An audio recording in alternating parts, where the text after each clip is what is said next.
is a guitar. Guitar. There is a guitar. Guitar for sale. Guitar for sale. How much this guitar? 6 money for guitar. I don't have money. I need to work for money. How can I help you? Work for you. Yes, you can dig the ground for me. Okay.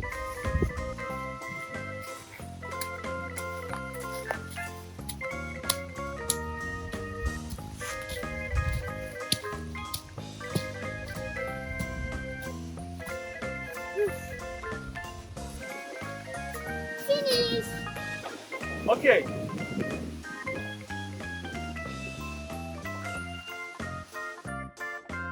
Thank you. I still don't have enough money.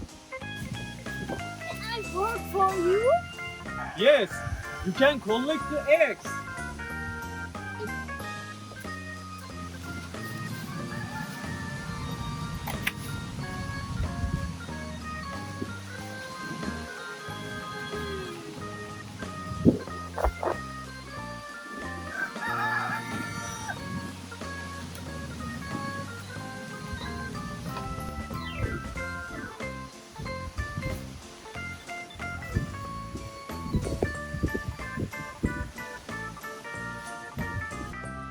Okay, here you go. Thank you. I can buy the guitar now.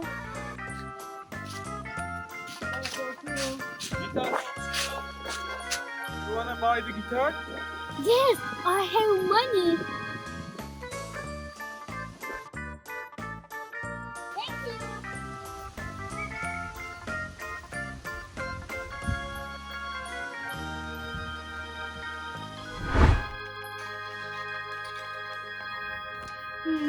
I can't play.